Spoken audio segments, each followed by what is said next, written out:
Republicans are turning against Donald Trump in Congress and blocking major legislation that Donald Trump thought was absolutely going to pass. Republicans turning against Donald Trump is happening fast, and it's happening furious. We previously reported how Republicans in the Senate joined forces with Democrats and in a 50-47 vote discharged a war powers resolution to block Donald Trump from engaging in further military operations in Iran. So it passed in the Senate. But the question is it going to pass in the House?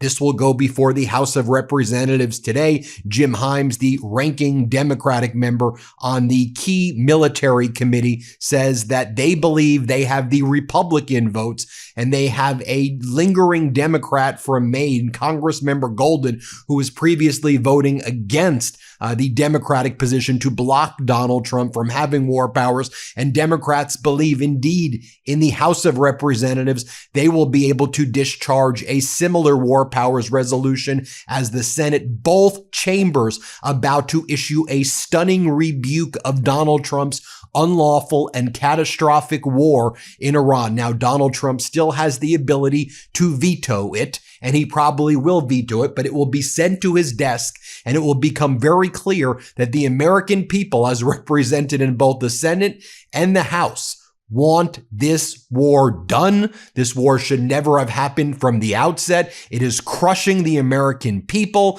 and Americans are sick and tired of it. We're going to follow the vote in the House. It's never done. It's never a done deal until it's a done deal, but we're going to be following that. There's other critical pieces of legislation where we see Republicans joining forces with Democrats to block Donald Trump's fascist and disgusting agenda. When it comes to Donald Trump wanting to create a $1.8 billion slush fund to pay January 6th insurrectionists, arising out of a purported $10 billion lawsuit that Donald Trump brought in his personal capacity against the Treasury Department and the IRS for a purported leak of his tax returns in 2019 when he was in office as part of a broader tax return leak involving 450,000 other individuals whose tax returns apparently leaked who didn't sue because there is no valid claim to be brought. It would also be brought against Trump's 2019 IRS. Trump filed this in January 2026, and he also built in a provision that he can't be audited and that he's exempt from any liability from past tax fraud or any past misconduct in not paying taxes. Well, in that situation, Republicans are also joining forces with Democrats, they say, and they're going to try to come up with a mechanism to kill Donald Trump's ability to have this slush fund for $1.8 billion. Republican Congressmember Fitzpatrick literally used those words. I am going to work to try to kill this, to make sure that this slush fund doesn't exist. And he told the MeidasTouch network. The MeidasTouch network has a whole DC bureau, as you know, on Capitol Hill. And here's what Congressmember Fitzpatrick, Republican from Pennsylvania, told our Pablo Manriquez earlier in the day. Let's play this clip. Congressman, what do you make of this $1.7 billion fund for bad news? We're going to try to kill it. You're going to try to kill it? Yep. Wow. Okay. And how? Well, we're considering legislative options. We're going to write a letter to the AG to start, but we're considering a legislative option. Okay. We're trying to unpack exactly, what the legal machinations are, but can't do that. Right. And have you ever heard of any other Americans, like, other than Trump as an associate? I haven't. Who are unauditable by the IRS? I've never heard that before. Okay. So would that be part of the legislative? Of course. Okay. Of course, yeah. You can't do that. Got it. Yeah. Thank you. Yeah. Appreciate it. And we have reporters everywhere on Capitol Hill.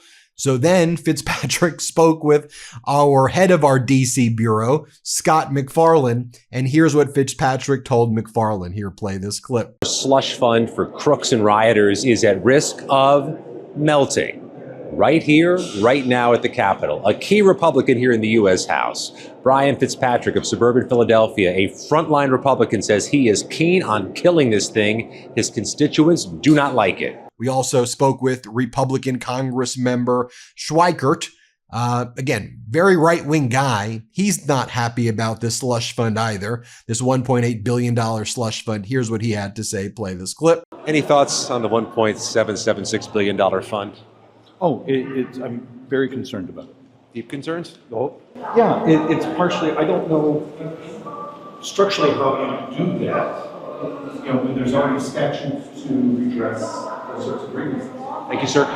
And then you had Republican Congress member Kiley saying basically the same, that he doesn't understand what the heck this fund is about and nobody should be getting any money who participates in an insurrection. This is a Republican. Here, play this clip.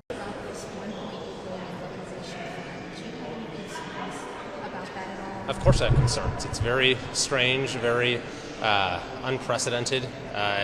It's very concerning.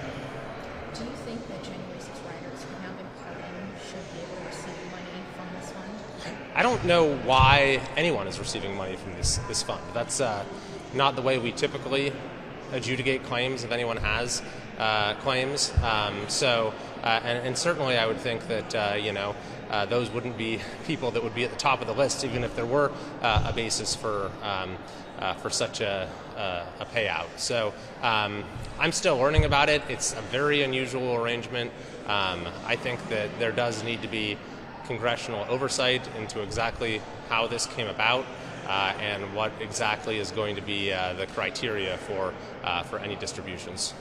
More on that slush fund in a moment. Now, the other area that Republicans joined forces with Democrats to kill, Donald Trump's Ballroom, $1 billion. Trump, MAGA Mike, tried to engineer this in a reconciliation bill to pay for this golden ballroom where Donald Trump just ripped down the East Wing of the White House. And now he's saying that this golden ballroom is actually a quote, drone empire, whatever that means. It's a shield against drones and ballistic missiles. And there's going to be an emergency room hospital right there at Donald Trump's beck and call. You've seen all the deranged things that he says. It's a gigantic drone empire. Well, the provision has officially been stripped from the reconciliation package. Now, you may be saying, Ben, didn't you report on this over the weekend? Don't give me old news. Not. There's an update. So over the weekend, we learned that the parliamentarian who decides whether certain items, funding items, violate what's called the bird rule. It's called taking a bird bath, and you see whether you can pass things through reconciliation. The parliamentarian makes these decisions about the impact of certain things on the deficit and how it impacts things for purposes of a reconciliation bill. Anyway, the parliamentarian said that this $1 billion ballroom funding violates the bird rule in the bird bath, and it needs to be removed. Democrats challenged the ability for it to be put into a reconciliation package. Then the question is, could Republicans try to revive it, make it less money, chop it up, and put it in other pieces of legislation? And Republicans decided at their lunch yesterday, we're not supporting this thing. We're done with this thing. We're out. And we're not going to help Donald Trump fund the ballroom. He said it was going to be dealt with private funds. So we are not jumping in this at all. Now, this is also, I think, one of the reasons that Republicans are doing this. It's also part of retaliation for Donald Trump not endorsing Texas Senator Cornyn, who's the current incumbent in Texas. Donald Trump instead endorsed Cornyn's opponent, the very, very, very corrupt Texas attorney general, who lots of people think is going to lose in this upcoming election to the Democrat, as the Democrat is significantly ahead right here. You'll see Ken Paxton's the name of the Texas AG who was impeached. He's running against James Tallarico. I'll get to this in a moment. We've got some big news that is blowing my mind that it's not getting nearly enough attention. So right now, more than 60% of the United States is experiencing drought conditions, and more than 20% of the country is in extreme drought.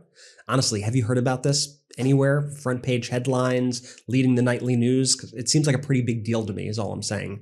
According to climatologists, this is one of the most severe and widespread drought events that we have seen in decades. The main culprit is an unusual La Nina pattern, which shifted storm tracks farther north and left huge parts of the country, especially the south, southeast, and Rocky Mountain regions, without the rainfall that they depend on. And here's the critical climate story in all this. Rising global temperatures are making this drought even worse. Hotter air pulls more moisture out of the soil and vegetation, intensifying dry conditions and putting enormous stress on crops, water supplies, and ecosystems.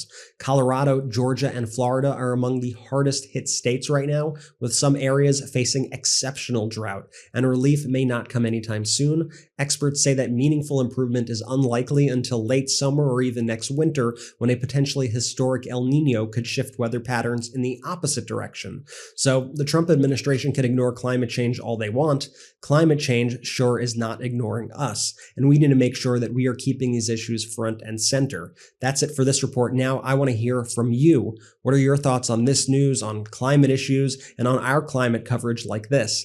There's so much chaos right now that they're trying to drown out what may be the most important issue of our time. So use your voice and speak out in the comments below. I'll be reading them. Okay, Ben, back to you. But let me share with you over here what the Congress member, rather what Senator Cassidy had to say about the ballroom. Now remember too, Senator Cassidy's been a key vote against Donald Trump on all of these things that I've just mentioned. And what just happened? Donald Trump threw Cassidy under the bus, told people to vote for Cassidy's primary opponent.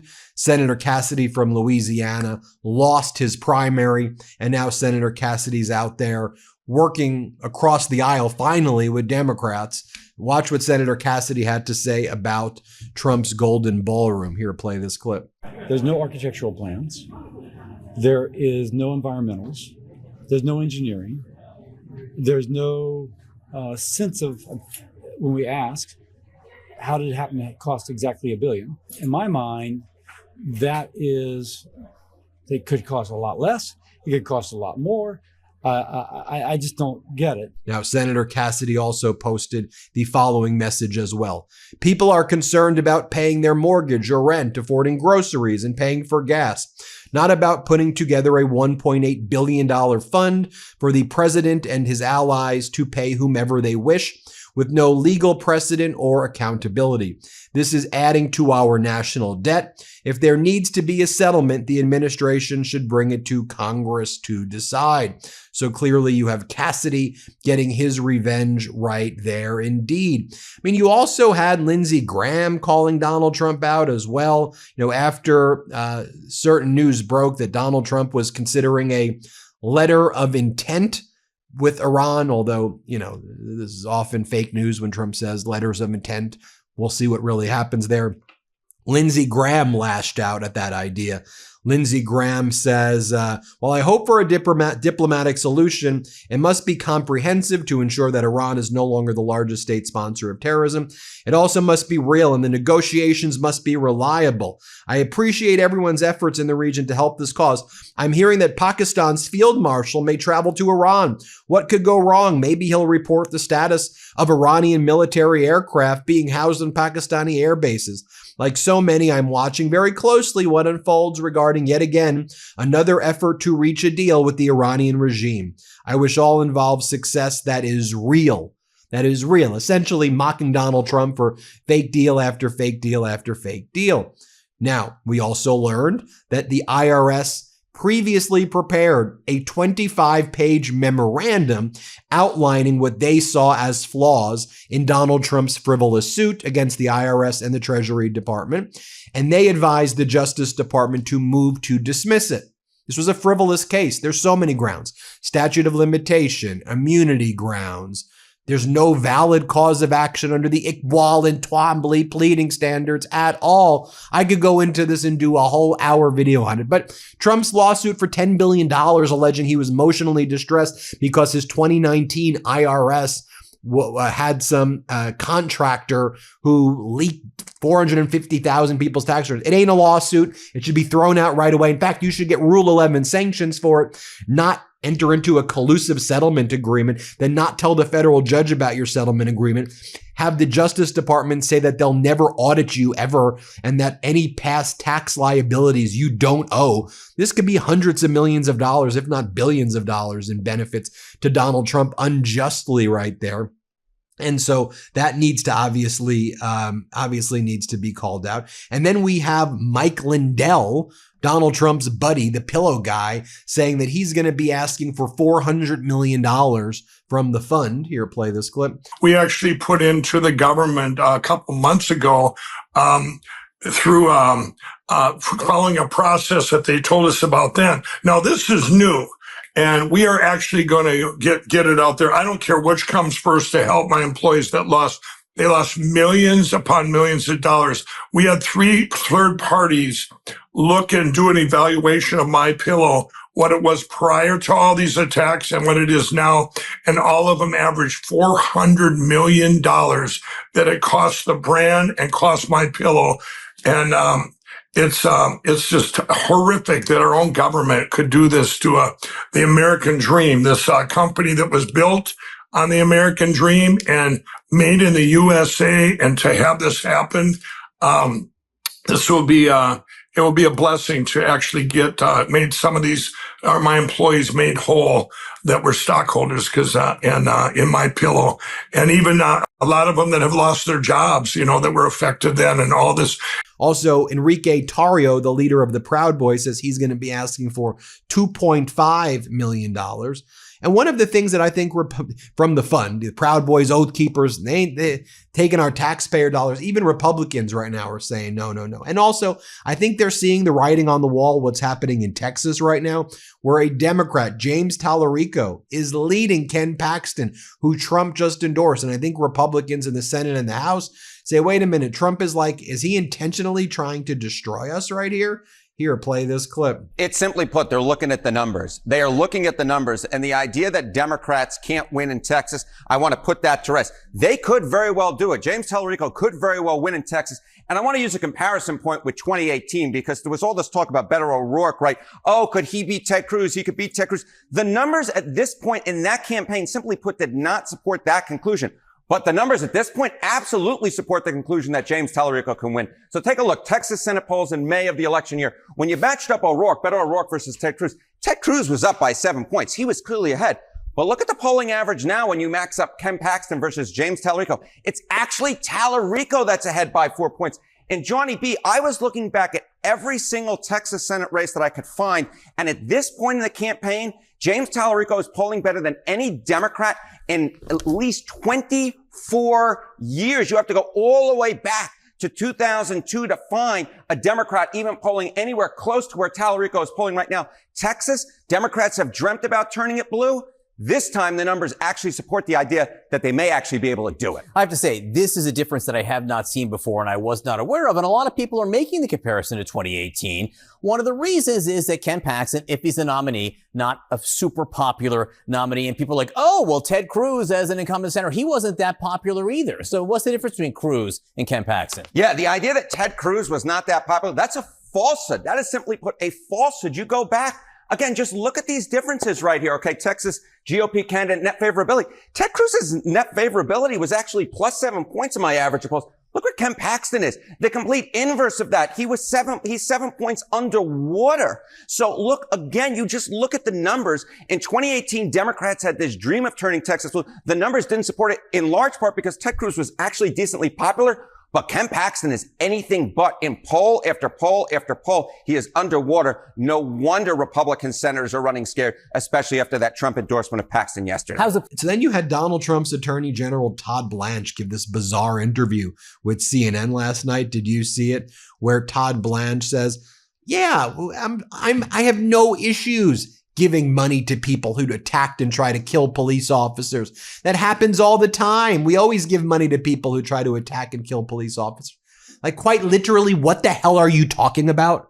What do you mean we give money? No, we don't. This is a deranged, idiotic regime. Here, play this clip. You're the nation's top law enforcement official right now. Would you be okay with people who were convicted of hurting police getting taxpayer money? Just to be clear, people that hurt police get money all the time. Okay, there's a process where if you believe you have your rights violated, you can apply for funds, you can sue, you can file a claim, you can go to court. In some of those cases, the state, the government, the federal government settles those cases. It's abhorrent.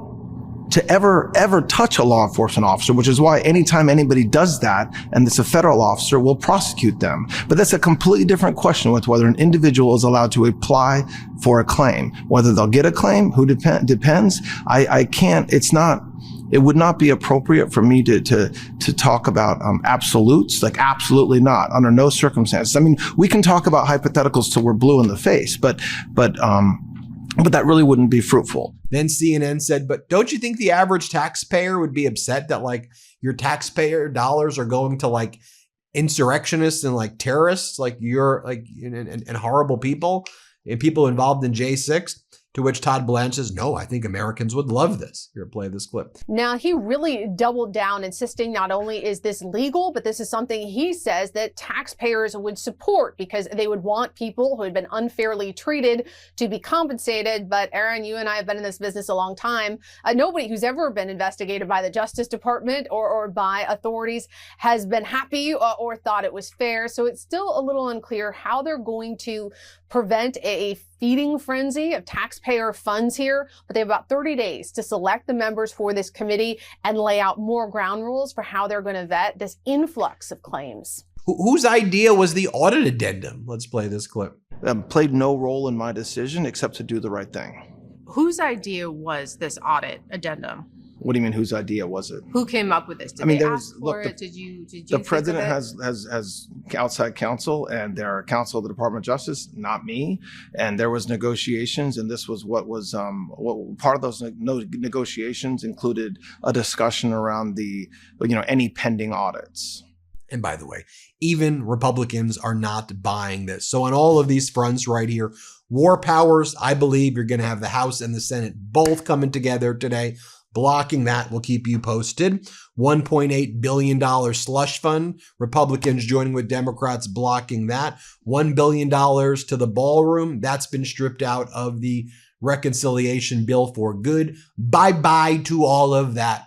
There you have it. Let me know what you think. Hit subscribe. Let's get to 7 million subscribers. And thank you all so much for watching.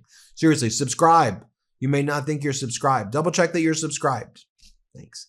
Love this video? Support independent media and unlock exclusive content, ad-free videos, and custom emojis by becoming a paid member of our YouTube channel today. You can also gift memberships to others. Let's keep growing together.